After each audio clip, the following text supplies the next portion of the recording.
Retomamos la sesión. Sí, Eh, antes de volver al debate y a compartir un poco estas reflexiones, quería hacer una nota informativa sobre por qué no hay mujeres. En primer lugar, no hay excusa, pero aunque no lo creáis, nosotros hemos intentado de manera prioritaria que hubiera mujeres en esta mesa redonda y o bien por enfermedad o bien por un problema.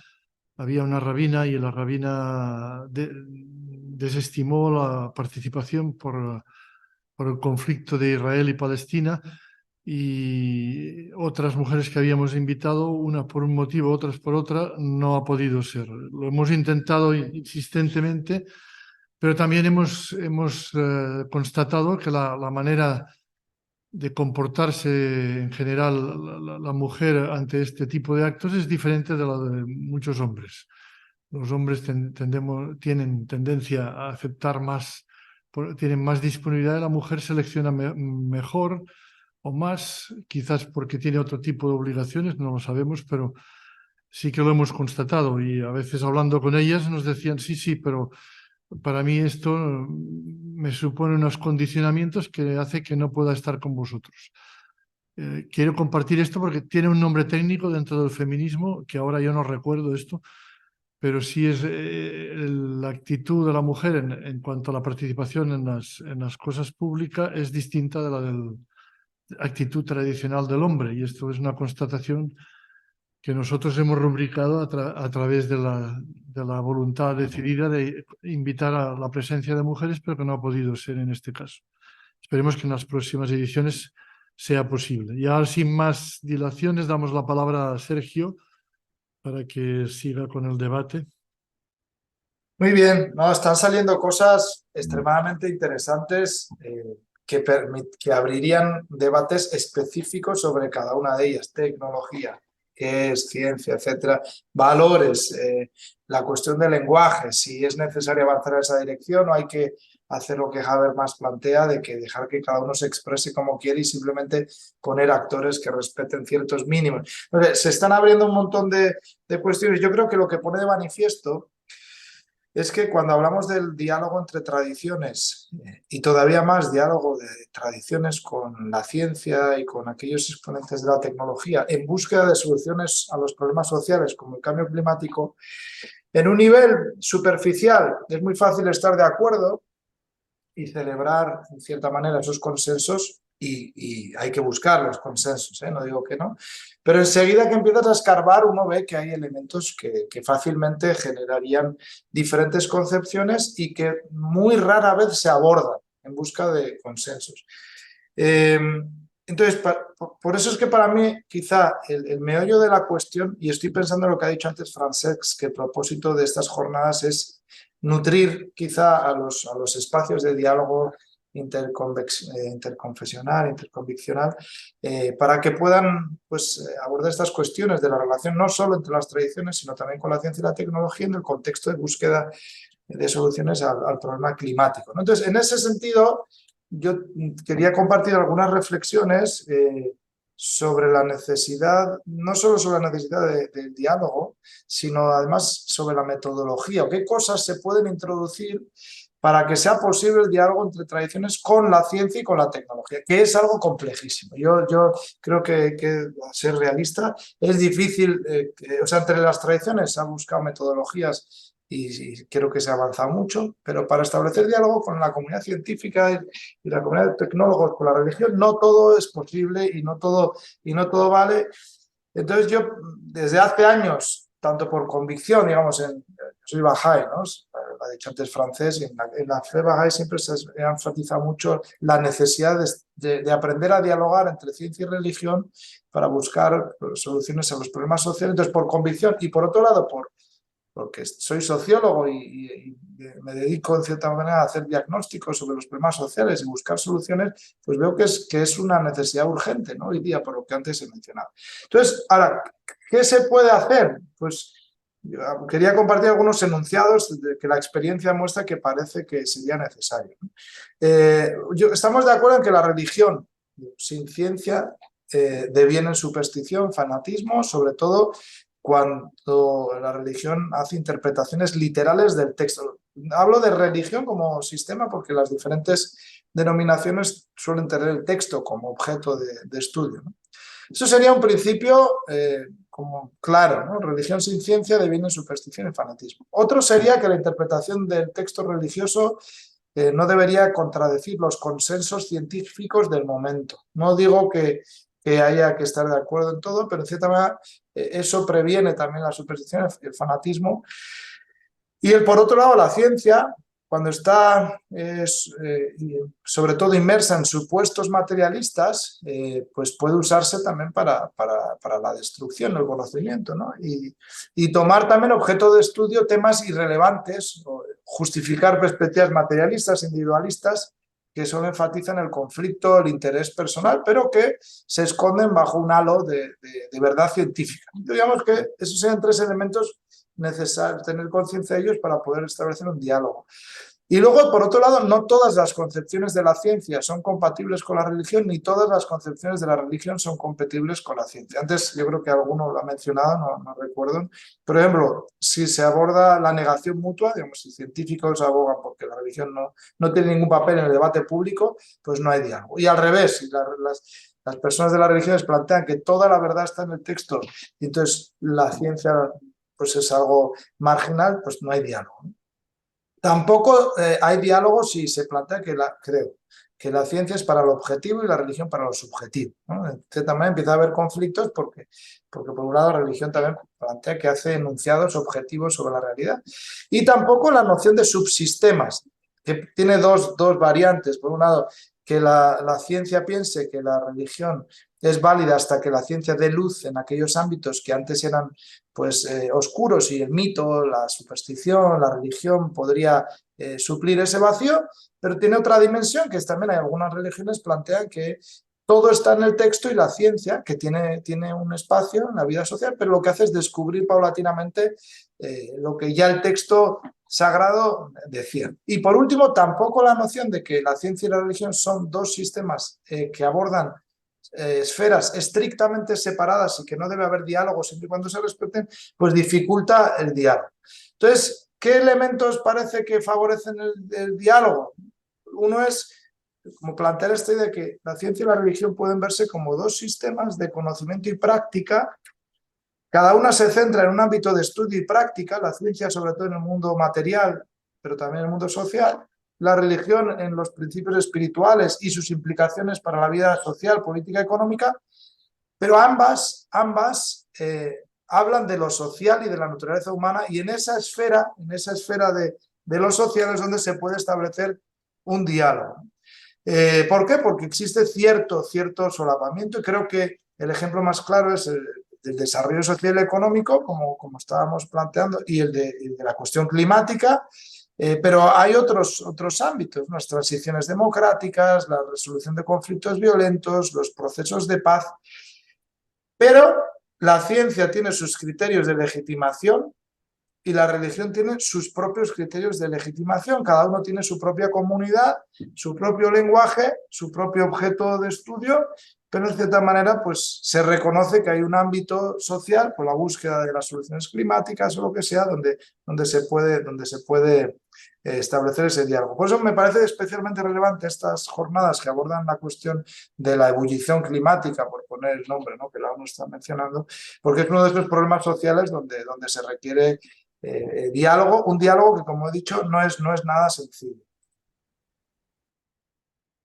Muy bien, gracias, Carles.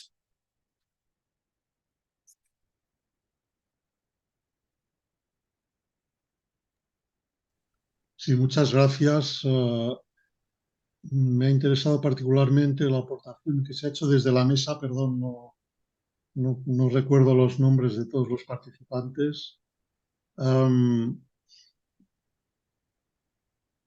Retengo la idea de esa mesorreligión, ¿no?, como punto de encuentro quizás a lo que se refiere también Sergio García. Es cierto para mí el tema de qué papel las religiones pueden tener. Evidentemente yo hablo desde el punto de vista de alguien que se sitúa en la tradición judeocristiana, particularmente cristiano y aún más particularmente protestante, ¿verdad? Pero creo que también desde este punto de vista intento ser lo más abierto posible a los conceptos que estamos tratando, ¿sí? Porque evidentemente se encuentran en este debate diferentes facetas que componen la realidad en la que estamos y que hace que el debate sea necesario, que se plantee de esta manera y en la que todos puedan ser partícipes y sean escuchados.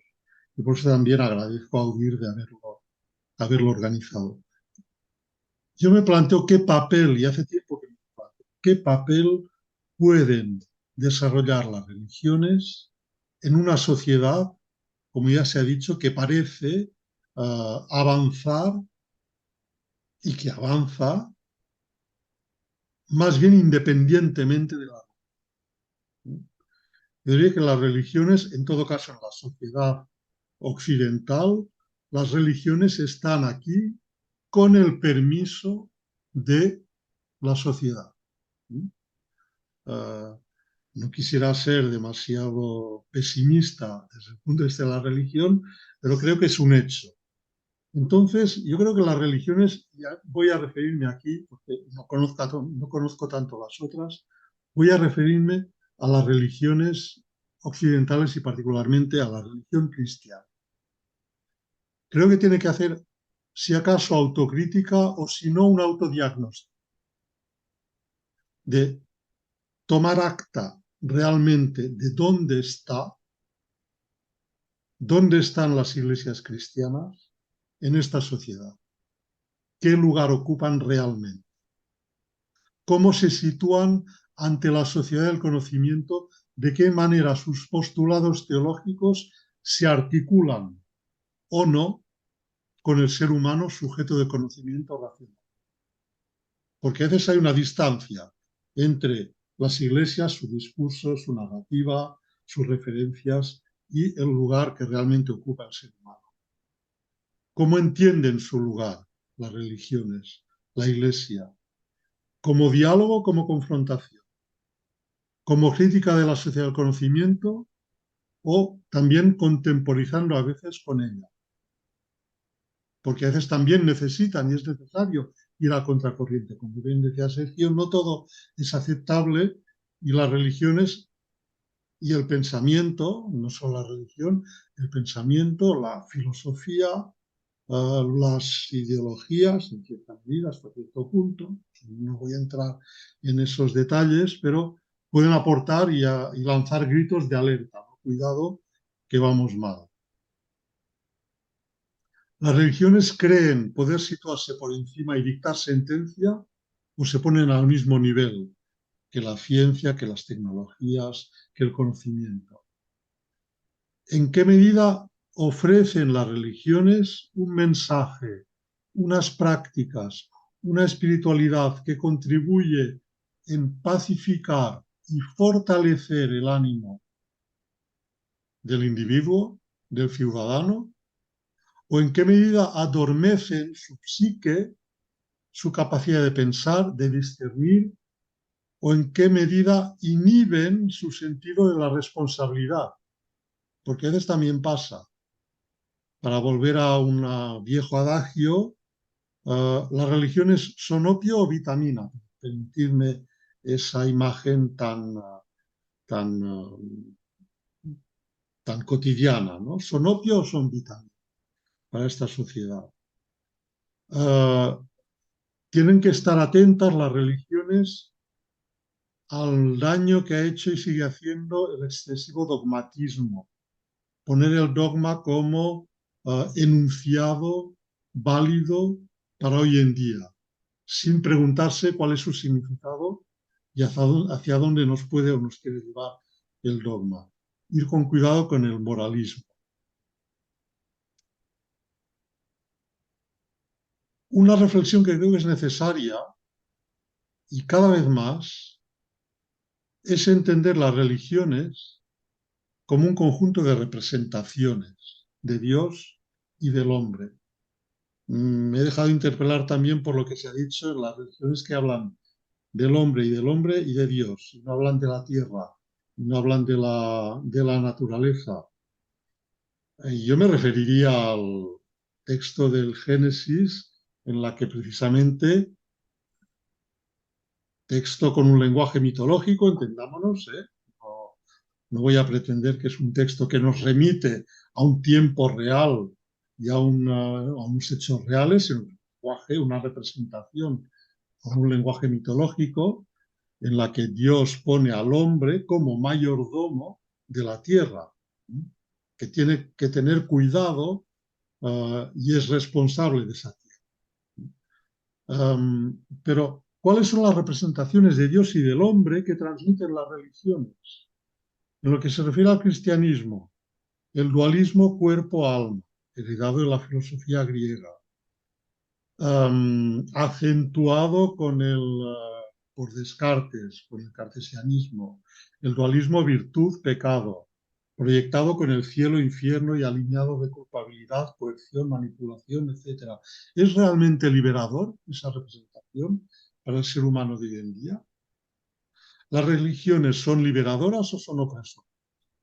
¿Son generadoras de bienestar espiritual y emocional? Lo mismo para sus rituales. ¿Ayudan a crear una relación con el viviente, con lo viviente? ¿Ayudan a crear espacios de contemplación, de plenitud, de liberación? ¿O no hacen más que adormecer? ¿Ayudan a vivir en suma?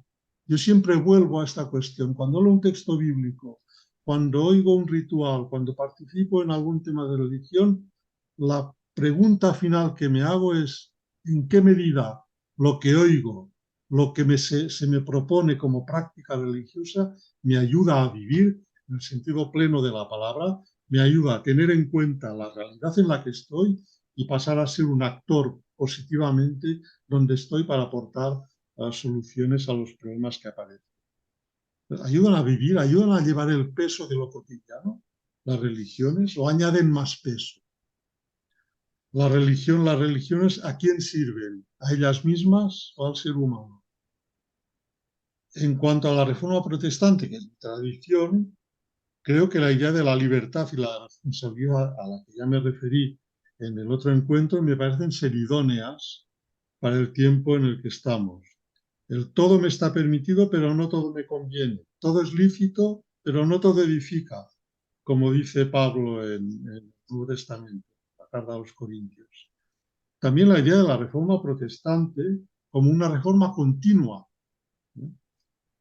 que me parece un postulado, diría, básico, y sobre todo para el momento en el que estamos, en lo que, como bien se decía también, que los postulados económicos no se han revisado desde hace tiempo. Pues bueno, estamos, y ahora en mayor medida, en un momento en el que hace falta no fosilizar los procesos, las normas, las ideas, las fórmulas, los rituales, la moral, el discurso, las imágenes que se utilizan para atraer lo divino o aproximarse a él, sino ir buscando nuevas fórmulas, nuevas maneras de entender la realidad y adecuarse, acercarse más, sobre todo, acercarse a lo humano.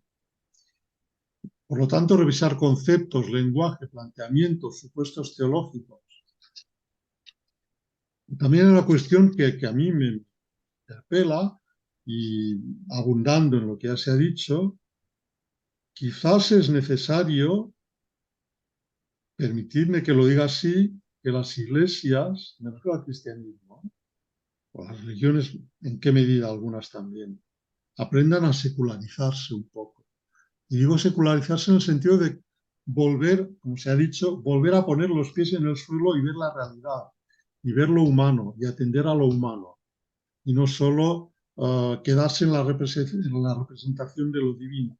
No digo que haya que rechazar lo divino, pero el cristianismo precisamente es lo divino que deviene humano, lo divino que toma un lugar en uno. Y en ese sentido que las religiones tienen que, bueno, trabajar un poco en este sentido, de autocrítica y sobre todo autodiagnóstico, porque la crítica parece que es que haya haya que rechazar cosas malas, no. Ya autodiagnosticarse para entender mejor las cosas. Diría más, ¿no? Pero quizás más tarde volver sobre temas de qué valores podemos empezar a desarrollar para el momento y para el futuro hacia que vamos. Gracias. Gracias, Alejandro.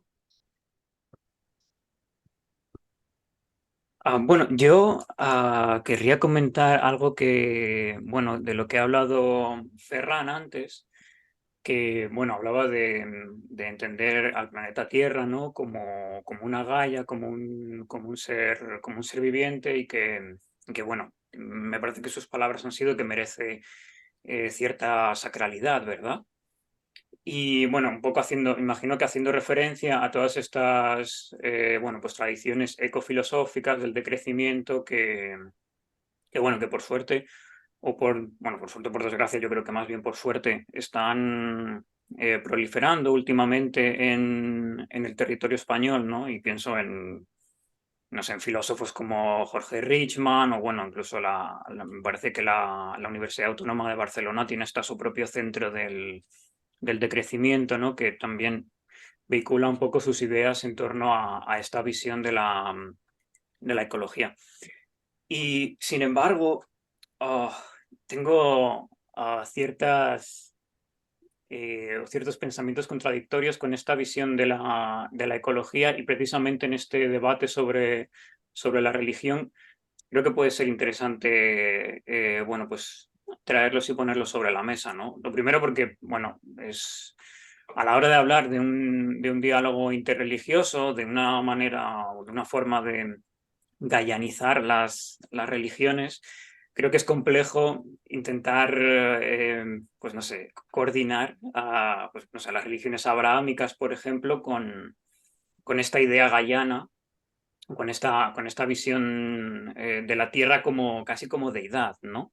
Ya no solo por un aspecto conceptual de la propia religión, sino porque tendríamos que estar hablando bueno, pues de cambiar la forma de pensar bueno, pues de un montón de pueblos, de una cantidad ingente de personas, ¿no? Que no sé hasta qué punto es factible desde una visión pragmática, ¿no? Pero bueno, eso igual va aparte porque también tengo algún problema a la hora de conceptualizar a Gaia o el daño que le hacemos a Gaia, ¿no? Si entendemos a la Tierra como planeta, ¿en qué momento pues las actividades humanas dejan de ser parte de esa, bueno, de esa conexión gaiana? O dejamos, o sea, ¿por qué, por ejemplo, las actividades pues, de un conjunto de algas que puedan estar contaminando un río o afectando a la biodiversidad de un río de forma natural,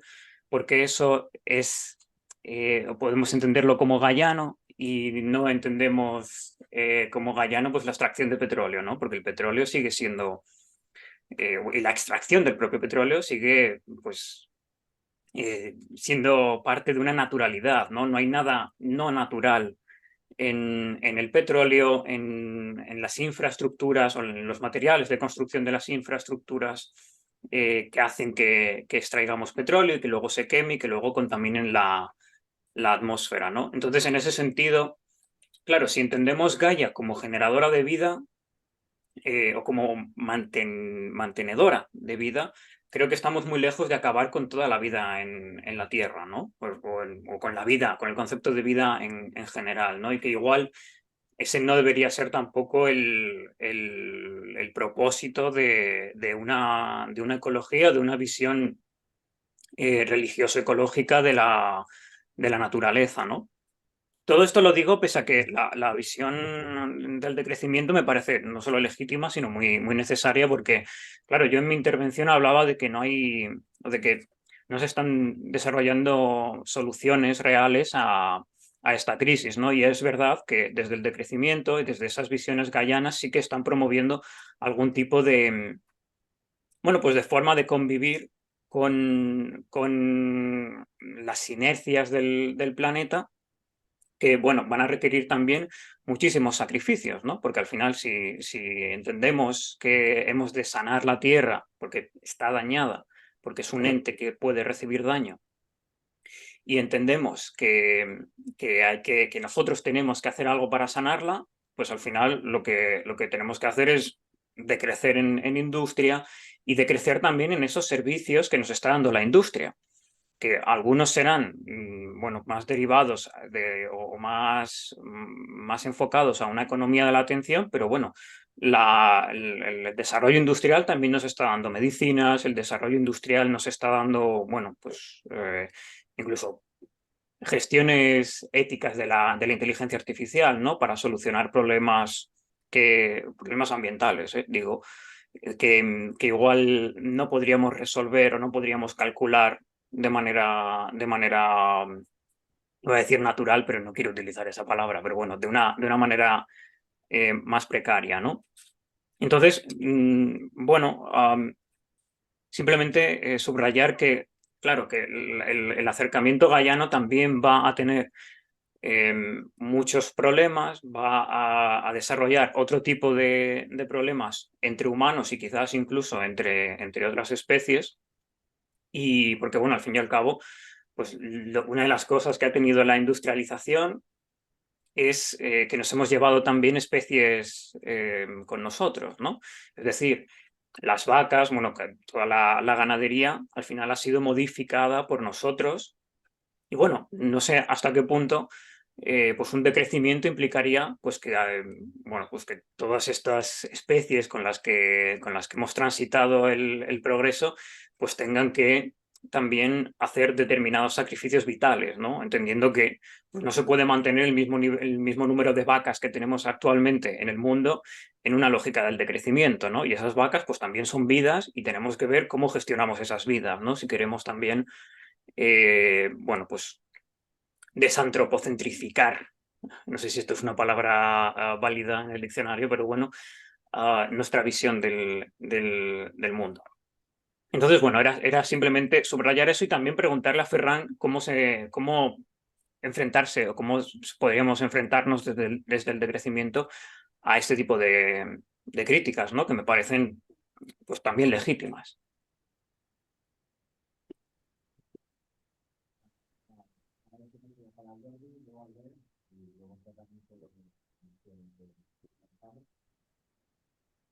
Bueno, muchas gracias.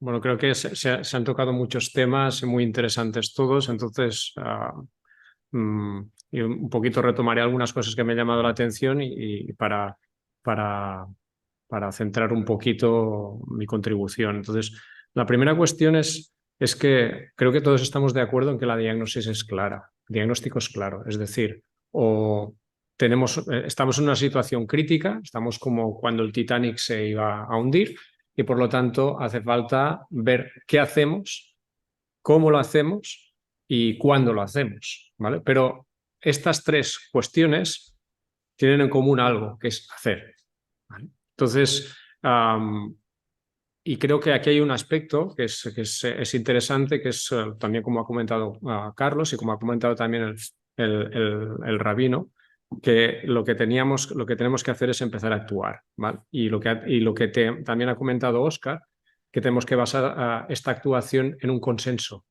y por lo tanto un vocabulario común. Y creo que esto es fundamental.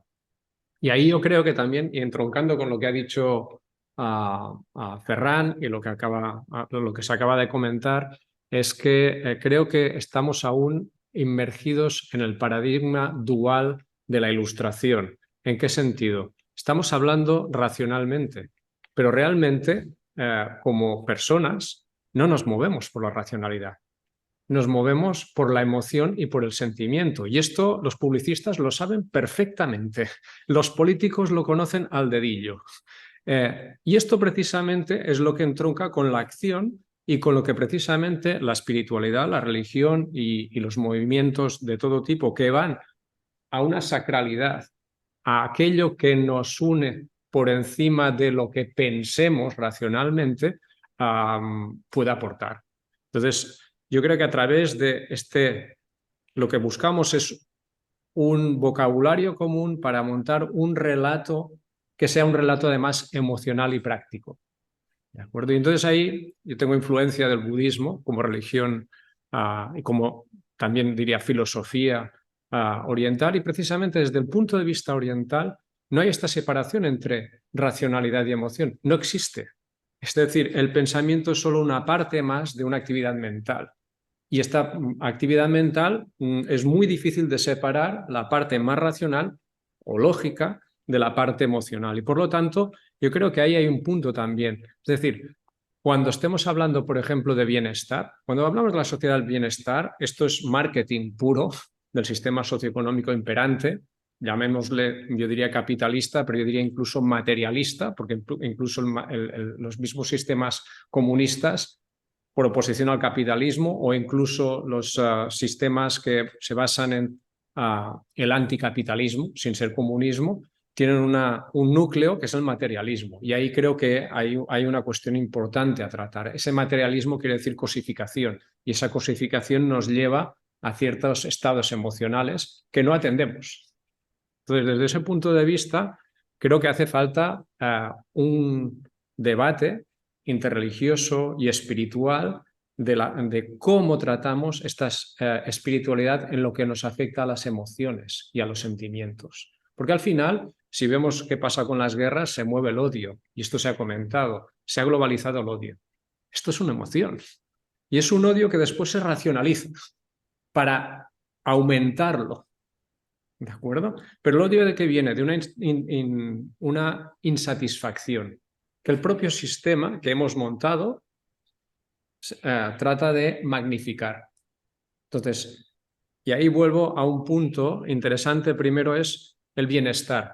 Y esto también ha salido, el bienestar en el sentido de dos palabras: bien, bondad, sentimiento, digamos, no individualismo, no egoísmo, y estar. Y estar quiere decir estar en el sentido en física, una estabilidad implica algo que no cambia, algo que está, es resiliente en cuanto a perturbaciones, en cuanto sí, perturbaciones o agitación. ¿De acuerdo? Y para esto yo creo que es también, y esto creo que está en todas las tradiciones religiosas, hablar del altruismo. Es decir, no puedo estar bien, y esto ha salido, y no puedo tener un estado emocional estable si mi entorno está agitado, si mi entorno está perturbado, está distorsionado, es violento, es agresivo. Con lo cual, y esto afecta a los seres humanos, pero también afecta a los animales, a los ecosistemas, etc. Entonces, este altruismo a la vez nos conecta con lo que también nos está diciendo la ciencia, lo que habla la globalización y el cambio climático y la crisis energética, que es la interconexión. Es decir, yo puedo ser altruismo en base a un conocimiento de esta interconexión y esta interdependencia individual. Entonces, somos individuos, pero estamos en una red de interconexiones. Y lo que le pase a el nodo o individuo o animal o ecosistema en el otro punto del planeta nos va a acabar afectando.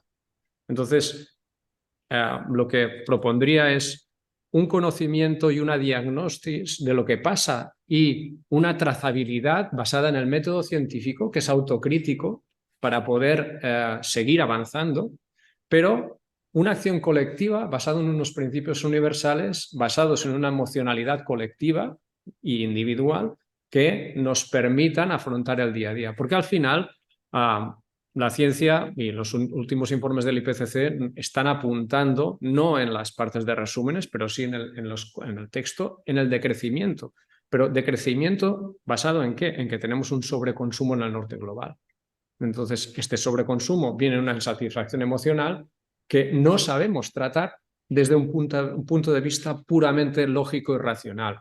Ahí estaría el puente que establecería la psicología, la antropología, la filosofía, y de ahí pasamos a una noción más de sacralización de algo que está más allá de lo puramente humano. Y ahí podrían intervenir visiones incluso animistas, panteístas, la visión budista, la visión de Dios en las religiones monoteístas occidentales.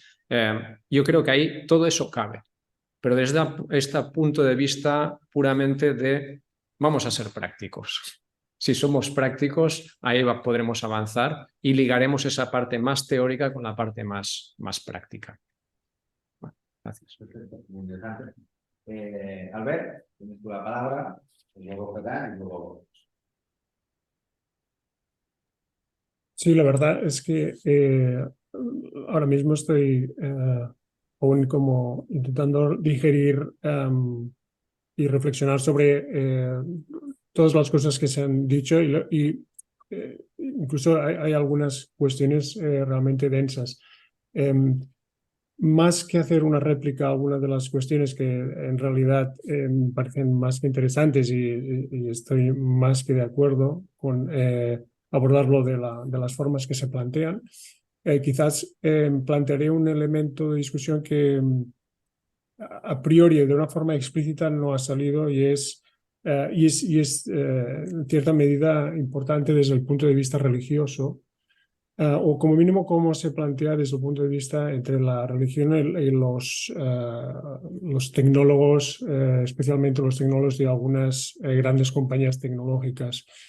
Hay un cierto posicionamiento de largoplacismo entre una serie de personas que están a las riendas de grandes tecnológicas. Y una de las cosas que podemos ver en lo que caracteriza el largoplacismo que proponen es que hay tres elementos clave. Una sería la alineación de lo que sería de su posición dentro del mundo. Es una posición que es realmente preocupante. También el deseo de como establecer un nuevo mundo celestial, y por otra parte la transformación de los seres humanos para que puedan vivir en ese mundo en podríamos decir, unos cuerpos purificados. Ahí evidentemente hay elementos muy tecnológicos. Y se puede decir que estamos hablando de un largoplacismo en el que incluso hemos visto estos últimos días, esta última semana, en las cumbres de la seguridad sobre la inteligencia artificial en el Reino Unido, en las que prima la seguridad para tratar sobre una especie de tecnología apocalíptica y en las que estamos ahondando en un tema que podríamos decir, casi pseudocientífico, porque se les atribuye autoridad científica a unas reflexiones que ni mucho menos deberían ser científicas. Y estos defensores apocalípticos de la inteligencia artificial, especialmente los que están detrás de algunas compañías determinadas, pues básicamente lo que vemos es que están frustrados por las limitaciones de la vida corporal y está esperando un mundo virtual habitado por máquinas inteligentes y seres humanos que ya hayan abandonado sus cuerpos. No hace mucho que estábamos hablando del metaverso, y eso es justamente de lo que estoy hablando. Y de alguna forma lo que se propone es que una vez se hayan descargado las conciencias en las máquinas, pues los seres humanos pues ya estaremos en una situación de poseer capacidades mentales mejoradas y gracias a la infinita replicabilidad de estas máquinas pues llegaremos a un punto que es la inmortalidad. Por lo tanto, retomar este papel de la religión en un momento en el que se impone el largoplacismo como religión, creo que es fundamental. Fundamental porque los partidarios de largo plazo, entre otras cosas, afirman que lo que debemos hacer está determinado principalmente por cómo nuestras acciones van a afectar el futuro a muy largo plazo, pero sin pensar en lo que está sucediendo en la actualidad, ¿no? Y eso es justamente, no hace falta solo hablar del cambio climático, estamos hablando de la extinción de las especies. Y eso, claro, evidentemente, pues podemos decir que una objeción natural a este largo plazo es que estos efectos pueden ser casi imposibles de predecir, tal vez casi imposibles en el sentido, si queréis, más astronómico del futuro lejano, pero es que el valor esperado de nuestras acciones actuales está determinado precisamente por consideraciones a corto plazo. Entonces aquí es donde, sin lugar a dudas, la religión debe tener un papel fundamental. Un papel fundamental por la magnitud, la escala a través de la cual se plantean según qué conjeturas y evidentemente porque desde un punto de vista moral es casi inaceptable que estemos hablando de los términos de irreplicabilidad desde el punto de vista material, desde el punto de vista materialista y de cosificación, como lo plantean algunos tecnólogos. Entonces, para mí eso es preocupante y desde luego también quiero encontrar respuestas en las personas que se encuentran aquí con nosotros y que desde luego saben mucho más que yo en cuanto a espiritualidad. Por lo tanto, bueno, dejo ahí esa reflexión y, bueno, espero que de alguna forma también dé lugar a otras reflexiones y a otras consideraciones. Muchas gracias. Sí, ahora que se ha referido el compañero Alejandro al largoplacismo, esto es una barbaridad extraordinaria. O sea, parecía que no habría cosas peores. Bueno, pues esto es lo peor de lo peor, porque nos elimina a nosotros para en un supuesto futuro totalmente imaginado, ¿no? Y fantasioso. Digamos, esto digamos, es el sumum del pensamiento, del paradigma dominante apropiado por las superélites, ya no diré, digamos, la clase dominante, por las superélites. Por tanto, esto es una locura bastante, muy terrible, vamos. Y retomando, respondiendo a la interpelación de Alejandro, bueno, me ha pedido algunas cosas. Empezaré por lo de las algas. Bueno, las algas tóxicas, bueno, ¿para quién son tóxicas las algas? Es decir, ¿son tóxicas para Gaia o son tóxicas para los humanos? Es decir, probablemente lo que está mostrando una influencia tóxica es una enfermedad de Gaia, ¿no? Son síntomas de la enfermedad de Gaia, como puede ser, si uno quiere, digamos, paralelismos metafóricos antropocéntricos, pues de la fiebre que ahora mismo tiene Gaia, ¿no? Que puede ser una manifestación. También me ha preguntado por el petróleo. Claro, es que Gaia se organiza para mantener la vida. Y si Gaia tenía enterrado hace 100 millones de años o más que tiene enterrado el petróleo, probablemente eso tiene algún motivo. Y tiene el motivo de mantener una temperatura media que es la que favorece la mayor parte de la vida. Bueno, toda la vida, vamos.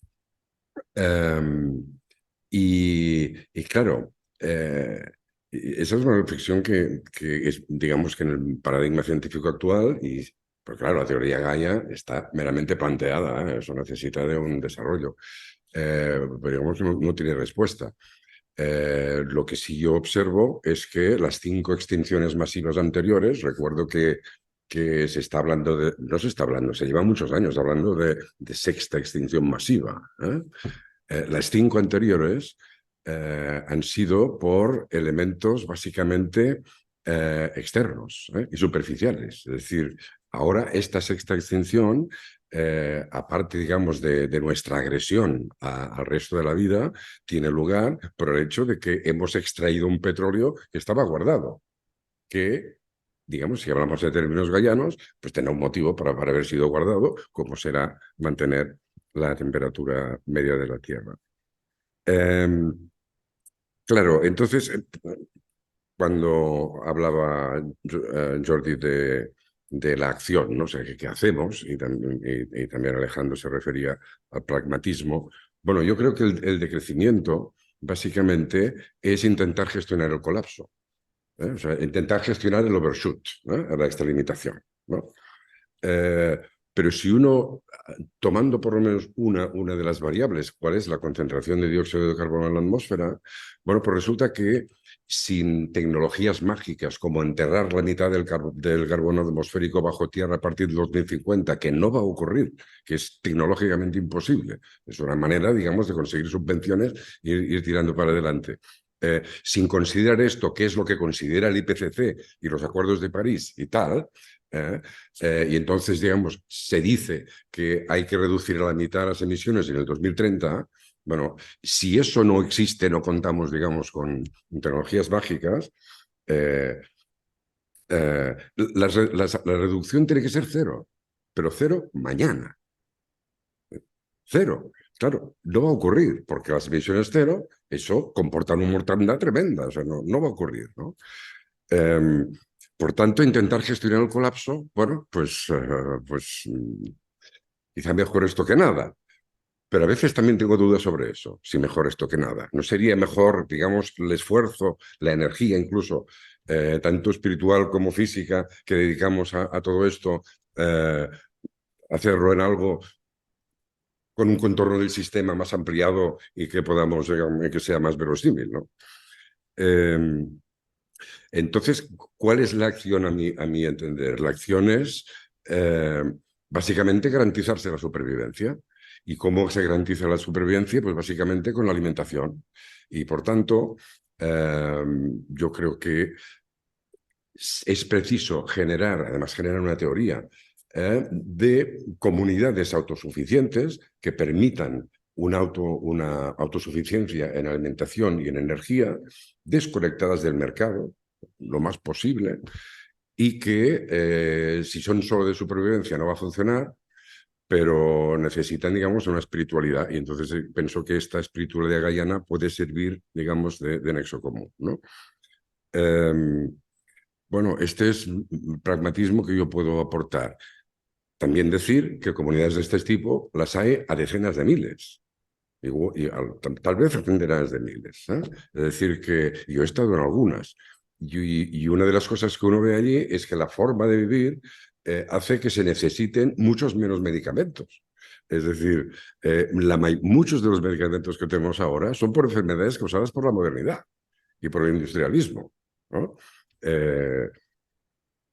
Y la longevidad es elevada, es decir, y la longevidad en las comunidades indígenas es muy elevada. Lo que tienen es básicamente mayor mortalidad infantil. Pero una vez, digamos, en la madurez, la longevidad es perfectamente comparable a la que tenemos nosotros. Bueno, si ya nos pondremos en contacto, Alejandro, ya seguiremos discutiendo. Óscar.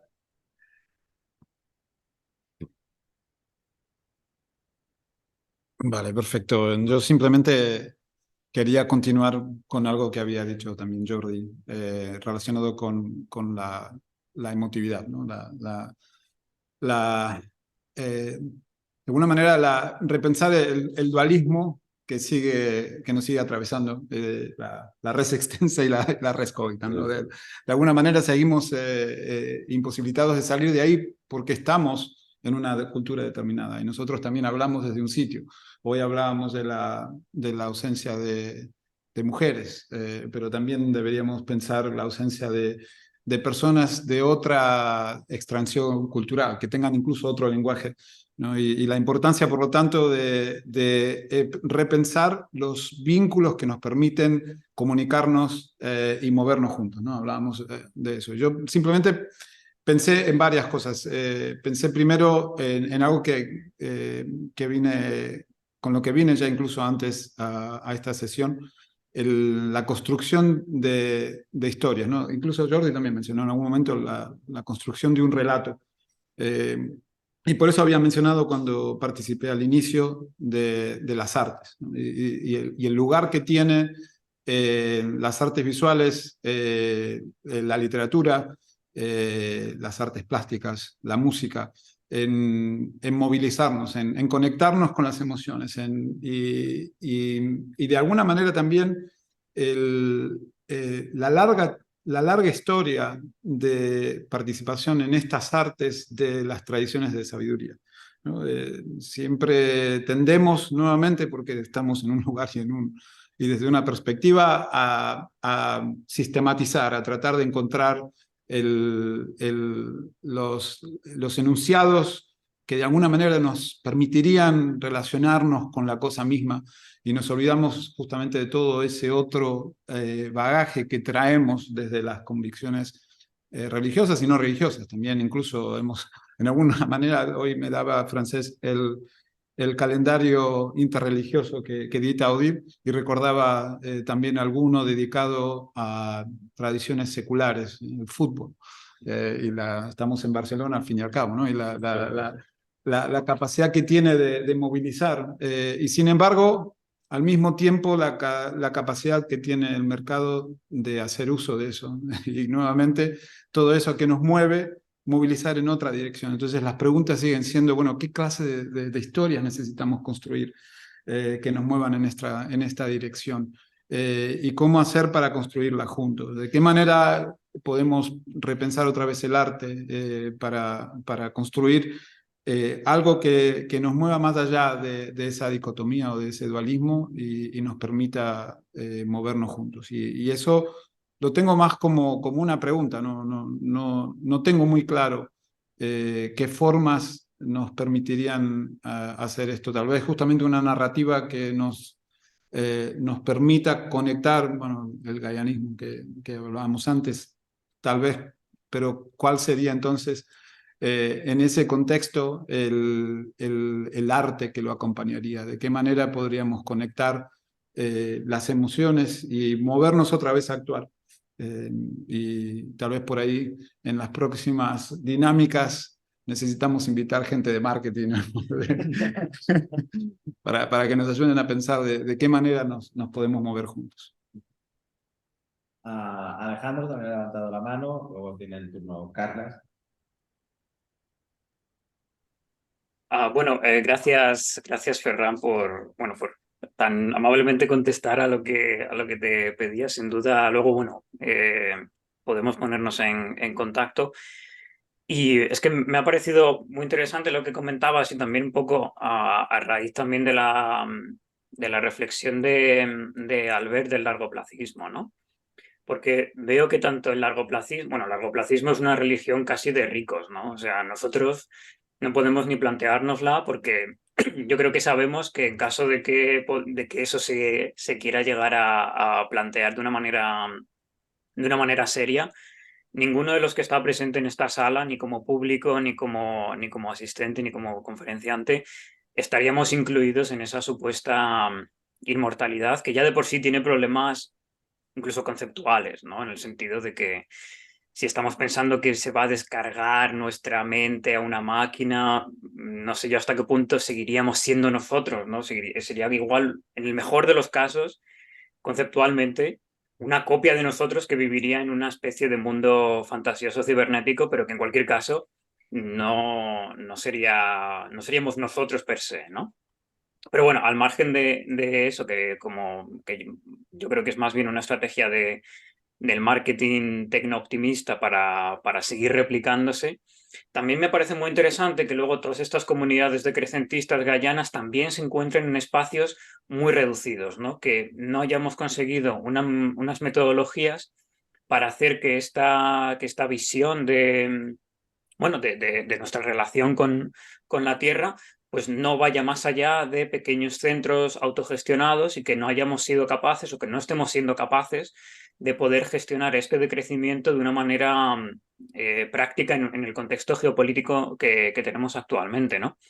Y yo no tengo ninguna solución a esto, sin duda, pero yo creo que también, pues también tendríamos que salir de los marcos de que estos solo tienen que ser centros pequeños autogestionados, o que solo pueden existir ahí, ¿no? Como esas pequeñas colonias, esos falasterios extraños que hay ahí, ecológicos, e intentar impulsarlos a un nivel nacional, a un nivel institucional, si se quiere, e intentar manipular la geopolítica en la que vivimos, institucional, para que pues se pueda realizar ese cambio que se espera, ¿no? Porque si no, si al final acabamos en espacios muy reducidos, pequeños, viviendo en comunidad, pues cualquier potencia externa puede venir y decir, bueno, pues ya no me conviene que sigáis existiendo, os necesito esta capacidad humana o este territorio para cualquier interés que yo tenga, y como yo tengo los tanques y tú no los tienes porque no has querido invertir en industria,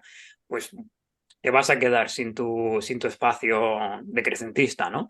Entonces creo que también es interesante que si asumimos esa visión decrecentista, que yo creo que es legítima, tengamos que tener en cuenta que tiene que haber una negociación con los estados, con las instituciones, bueno, pues como digo, con el contexto geopolítico actual para poder llevarla a cabo. Y tenemos que quizás pensar en esos términos y, bueno, no es que no pensar en otros, pero sin duda enfocar nuestros esfuerzos intelectuales o energético-intelectuales hacia esas posiciones, ¿no?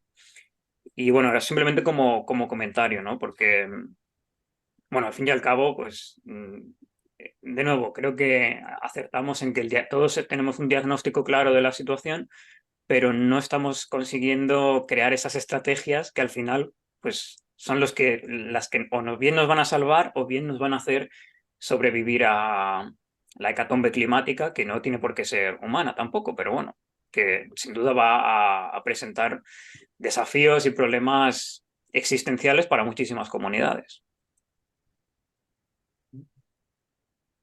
Carles? Sí. Sí, dos cuestiones.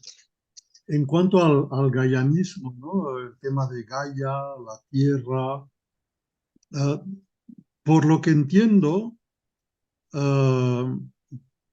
parece que podríamos ir hacia una religión, una especie de religión de la Gaia, ¿no? De Gaia, la Tierra. Entonces, eso me pone ante un interrogante y me lleva a hacer una advertencia. Porque, a ver, entre lo sagrado y lo humano, ¿qué hay? Está la ignorancia. Cuanto menos sabe el ser humano, más tiende a elevar lo que le rodea al nivel de lo sagrado. Entonces, elevar la tierra al nivel de lo sagrado, cuidado, que el desarrollo de una nueva religión en este sentido puede llevar, y yo creo que quizás ya lleva, a la aparición de nuevas supersticiones, etcétera, etcétera, lo cual no ayuda a la liberación del ser humano, ¿sí? Que pierde su capacidad de raciocinio, de análisis, de pensamiento, etcétera. Y quería apuntar eso, sobre eso. Y por otra parte, apuntar el tema de la inmortalidad. Creo que aquí las religiones tienen mucha responsabilidad, algunas para lo bueno, bueno, todas para lo bueno y algunas para lo malo. Pero yo creo que debemos aprender a morir, a saber morir. Y quizás sabremos morir en la medida en que sepamos vivir. Y cuanto mejor sepamos vivir y ser seres humanos, aprender a ser, más aprenderemos a morir. Comprender la finitud como algo que forma parte precisamente de esa totalidad, de ese cosmos, de esa naturaleza de la que formamos parte, en la que estamos y que es natural finalmente morir. Pero ¿por qué hemos llegado a ese punto en que se busca la inmortalidad a todo precio? Yo creo que uno de los elementos que ha favorecido esta visión es que, en parte, algunas tradiciones, en la mía precisamente, la tradición cristiana, se ha exagerado tanto la muerte ligada al más allá y con el peligro, la amenaza del infierno, etcétera, etcétera, que al final la única solución que se encuentra es pues evitar la muerte, evitar el más allá, porque no sabemos dónde ir. Esa muerte que se dibuja con ese esqueleto vestido con una túnica negra y una hoz que viene a buscar aquí, a cortar a cortar la hierba de los vivientes y se lleva unos cuantos de vez en cuando. Esa imagen tan tremenda hace que al final, evidentemente, pasamos de esa representación. ¿Y cuál nos queda? Quizás agarrarse a la idea de que podemos llegar a ser inmortales. Reconciliémonos con el hecho de que un día tenemos que morir. Yo creo que en ese sentido las religiones sí que ahí tienen mucho que hacer para contrarrestar esa idea de la inmortalidad.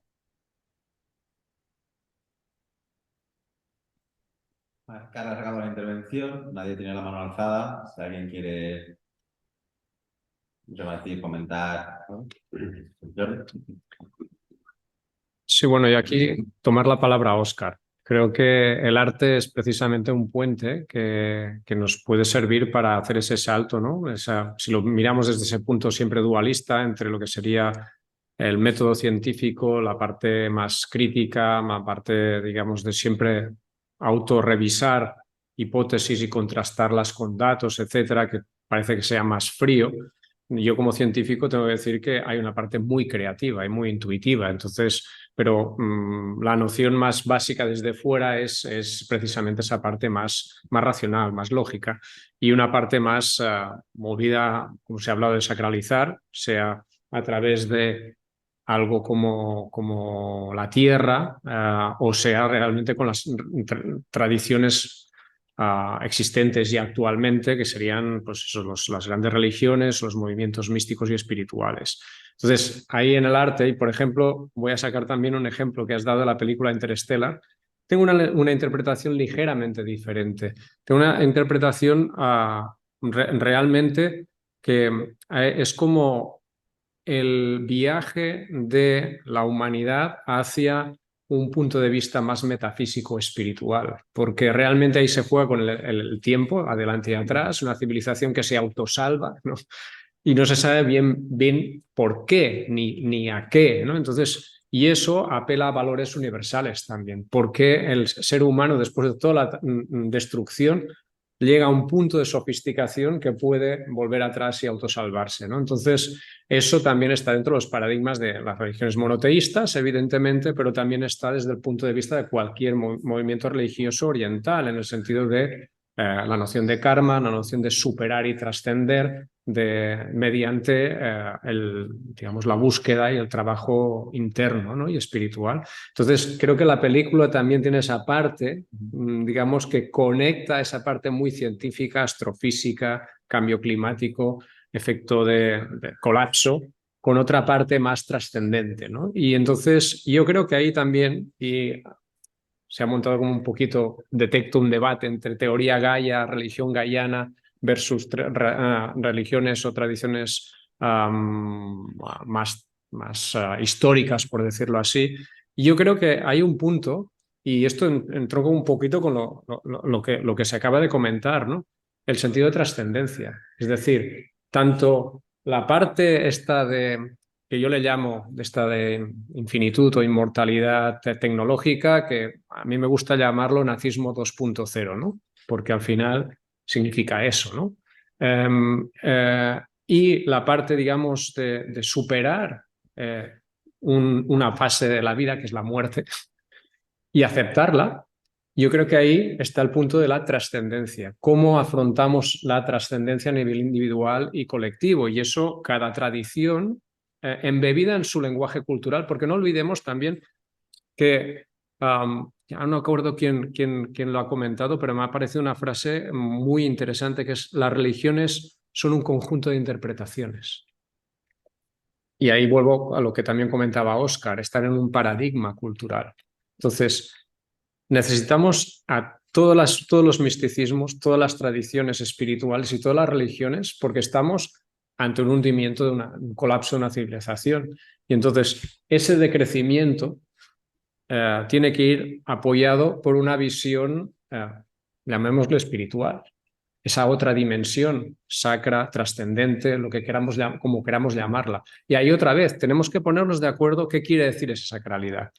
Más allá de cómo lo concretemos en una visión gaiana, en una visión cristiana, en una visión desde el judaísmo, desde el islamismo, desde el budismo, desde hinduismo, etc.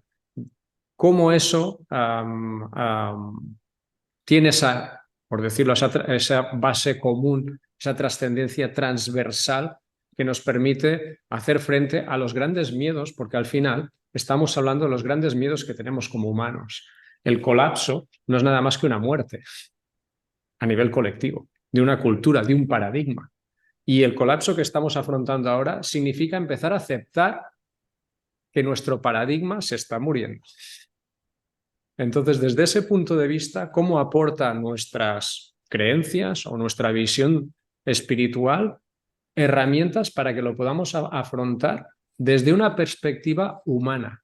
Y humana quiere decir valores humanos, quiere decir sentir al otro como nuestro igual, quiere decir ver que el sufrimiento que cada vez va a ser más patente y más grande a nivel de toda la humanidad y de todos los seres vivos, va a ir creciendo, y cómo podemos afrontar esto desde una perspectiva individual, y cómo desde esta perspectiva individual a nivel colectivo podemos ayudar a gestionar este sufrimiento. Entonces, bueno, y creo que eso, una de las maneras es apelar a esa parte más intuitiva, más emocional, más sentimental, y el arte, evidentemente, históricamente ha tenido un papel esencial. Alejandro, me has levantado la mano. Sí, bueno, muy brevemente, porque tampoco quiero ser yo el que esté levantando la mano todo el rato, o al menos me siento un poco así. Comentando un poco o siguiendo un poco la línea que comentaba Jordi, tan interesante, creo que además no hay tampoco que, o sea, ni siquiera tenemos que buscar nuevas tradiciones religiosas, místicas, espirituales, para llegar a este tipo de conclusiones bueno, más ecológicas, ¿no? O más ecologistas, o actitudes ecologistas, en el sentido de que, bueno, pues si uno va, por ejemplo, a las religiones abrahámicas tradicionales, ¿no? Pues podemos encontrar acercamientos desde el Islam que no reformulan el Islam, pero que sí que, bueno, pues sí que pueden tener más conciencia ecológica, ¿no? Pienso, por ejemplo, bueno, la escuela Mutazili, ¿no? O bueno, al menos en los inicios, pues sí que existen muchos escritos, ¿no? Que, bueno, que intentan combinar esa visión de la ciencia, esa visión del mantenimiento del planeta con visiones tradicionales divinas, ¿no? Y lo mismo podemos hablar, yo qué sé, pues del pensamiento de Francisco de Asís, de Loyola. Digamos que yo creo que en todas o en casi todas las tradiciones religiosas se pueden encontrar acercamientos que pueden equipararse de alguna manera, o pueden convivir y coexistir perfectamente con pues con fórmulas gayanas, ¿no? O más neogayanas, o como las queramos denominar. O sea que al final sí que se puede encontrar ese espacio en conjunto dentro de la diferencia entre religiones para realizar, pues, un acercamiento ético y bueno, más sostenible a lo que es la supervivencia en la Tierra. Que también, cuando estamos hablando de trascendencia, creo que hay que distinguir dos aspectos, ¿no? O sea, uno es bueno, el no deseo, o el deseo de no morir, ¿no? El deseo de inmortalidad, y otro el deseo de mantener la vida en la Tierra. Es decir, igual podemos estar hablando de que no sé, de que tenemos que aceptar la muerte, y se puede extrapolar esa visión de la muerte a el ser humano en algún momento tiene que morir, pero creo que, bueno, una cosa es morir tú como persona, o una cosa es la búsqueda personal, ¿no? Dentro de la categoría espiritual que elijamos, del individuo, y otra el querer o el asumir que la raza humana, como todo, tiene que acabar, ¿no?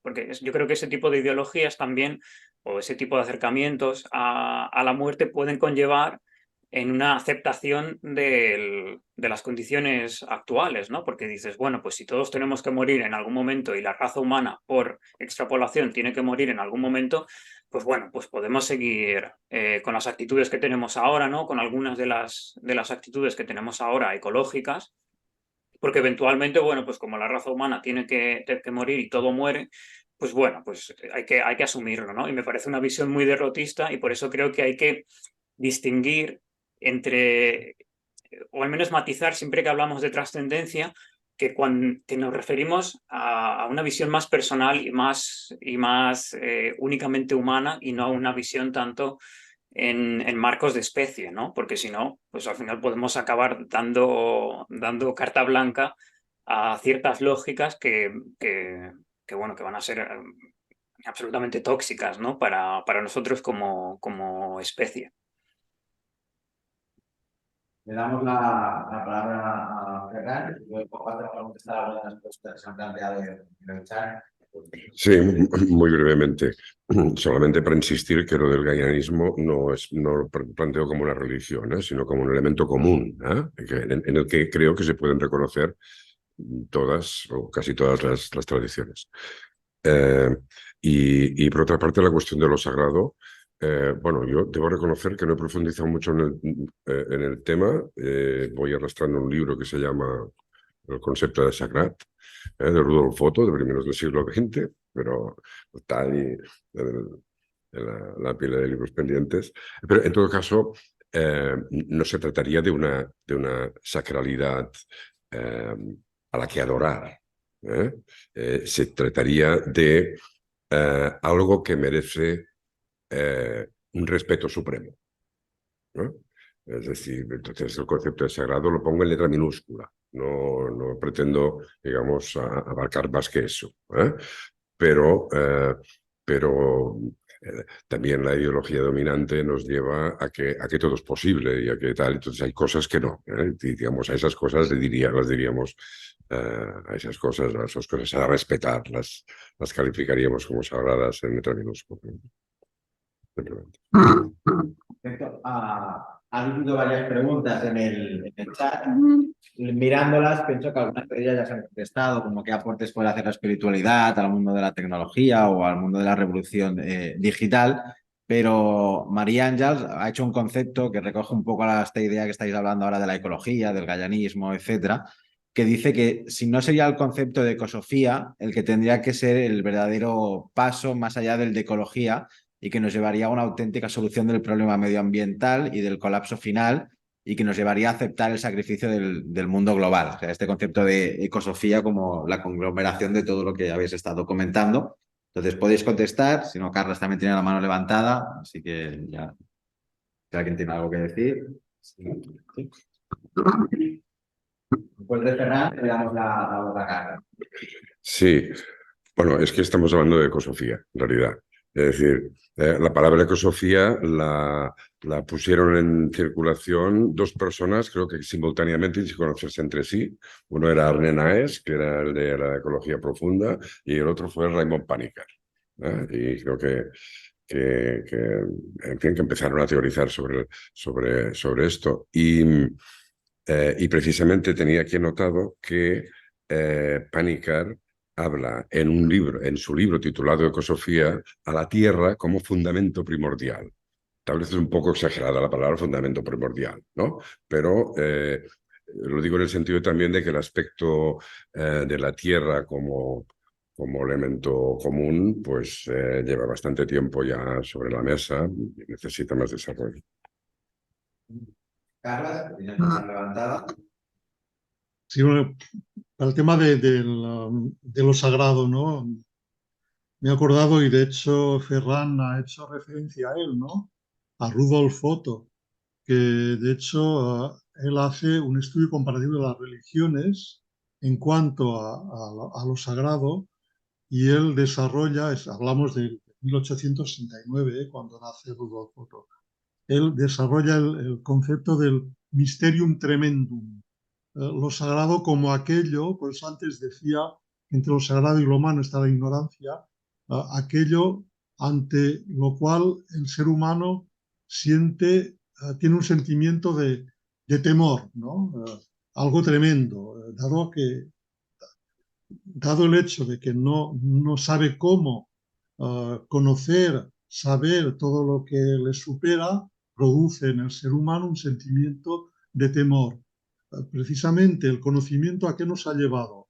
A desarrollar toda una serie de datos, de conocimientos, de procesos que nos permiten invertirnos mejor, ir mejor hacia lo que existe y que puede habernos llevado a prescindir de lo sagrado, como si lo sagrado ya no existiera, como si ya no fuera necesario. Ya lo sabemos todo, por lo tanto ya no hay nada sagrado. Quizás haya que recuperar un concepto de lo sagrado como el mysterium mirabilium. Sigue habiendo delante de nosotros una realidad que nos supera y que sin necesidad de que provoque en nosotros temor, sigue provocando en nosotros un sentimiento, una emoción de aquello que es bello, de aquello que nos maravilla, de ese espacio en el cual mi ser, mi mente, mi sentimiento puede expandirse y entenderse como algo más que pura materia, sino como algo que forma parte de una eternidad, de un cosmos que sigue viviendo conmigo, en mí y sin mí. Quería apuntar esa cuestión. Quedan 7 minutos. No sé si alguien del chat tiene alguna otra pregunta o que alguien me pueda hacer la mano alzada. La 11 o la 7. La 11. No, pues sí. La 7. No, si quieres comentar algo, luego le... No, es un... No, vale, pues sí.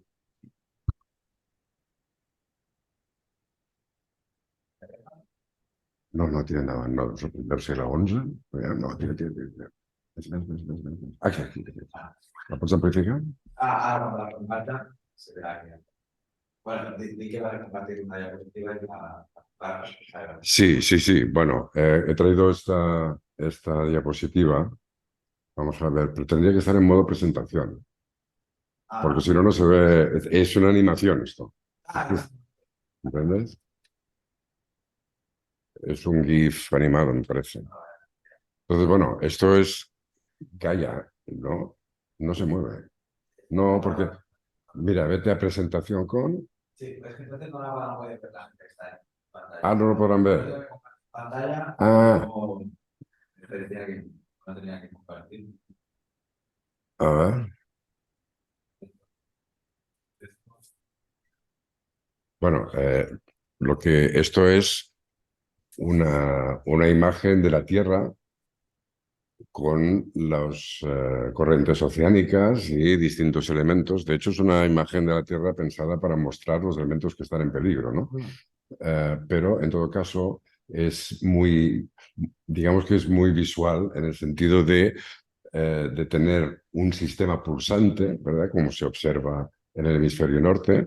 Cada pulsación sería una vuelta a la Tierra y las distintas corrientes pues, que se asemejan a un sistema circulatorio. Esto no está, digamos, no es que haya forzado la realidad. Esto incluso está publicado por Josep Pellegrí del Instituto de Ciencias del Mar, director del Instituto de Ciencias del Mar, en revistas académicas, mostrando, digamos, la analogía entre los sistemas vivos, ¿no? La analogía entre esto y un organismo como mínimo de mamífero. Es decir, que en fin, que la cuestión va avanzando y parece tener sentido, ¿no? Eso sería un poco el arte, ¿no? Lo que decíamos, ¿no? También bueno, Carlos de Castro, que es un poco el teorizador de la teoría Gaia orgánica, también ha hecho novelas. Este hombre es un polifacético total. Ha hecho novelas y bueno, le falta hacer una película de la novela, ¿no? Sí. Bueno, Se han dicho muchas cosas. La verdad es que os agradecemos a todos los ponentes y a todos los que habéis asistido a esta jornada el que hayáis compartido vuestro conocimiento. Una de las características de las tradiciones espirituales y de los maestros espirituales es la capacidad de comunicación plena. Es decir, el no reservarse nada a nivel egocéntrico, sino el compartir cómo uno ve las cosas y cómo uno las siente, y es importante esto. Se ha hablado mucho de trascendencia. Los maestros espirituales hablan también de la humildad ante la realidad absoluta, ¿no? Esta, que quizás es más, y que es una humildad que es de conocimiento, incapacidad de conocer todo lo que la realidad en su complejidad, pero también, como se ha dicho hoy aquí, es del ámbito emotivo, del ámbito emocional, del ámbito de la sensibilidad. Que yo pienso que es importante. Se han dicho muchas cosas, muchas muy interesantes, las recogeremos, intentaremos recogerlas en el PDF interactivo y en todo lo que, para que puedan servir para construir este discurso o narrativa común. Empezábamos así, que está por hacer y que no tenemos mucho tiempo para hacer, pero que hay que hacerlo de alguna manera, y que quizás en cierta medida, como se ha dicho aquí, ya existe, pero no está bien formulado, no está, y sobre todo no ha tenido la capacidad de convertirse en un nuevo paradigma, una reconstrucción, una sanación, como se ha dicho. Se han dicho tantas cosas que es difícil, y creo que la jornada en sí ha sido una experiencia también humana y espiritual, y esperemos que sirva para comunidades religiosas, para el mundo de la ciencia y la tecnología, y también para todo el movimiento del diálogo interreligioso, que en el fondo es uno de los grandes nervios del diálogo intercultural. Y para terminar, recordar que el diálogo intercultural se alimenta mucho de una Declaración Universal de la UNESCO sobre diversidad cultural, cuyo artículo 1 dice que la diversidad cultural es patrimonio común de toda la humanidad y que de su preservación depende la supervivencia de la especie humana. Un poco en la línea también de lo que decíamos aquí, una diversidad que, si no encuentra un consenso y un lenguaje común, pues desaparecerá o está desapareciendo. Y quizás avanzar en la línea que apuntábamos también aquí hoy y que han apuntado muchos otros, sea una buena idea de ir trabajando todos juntos. Gracias, y nada más. No, gracias también a toda la gente que habéis asistido a las jornadas y a las palabras de ánimo y de soporte que hemos recibido, y esperamos que en la próxima edición haya muchas más mujeres que en esta. Gracias por todo y hasta la próxima.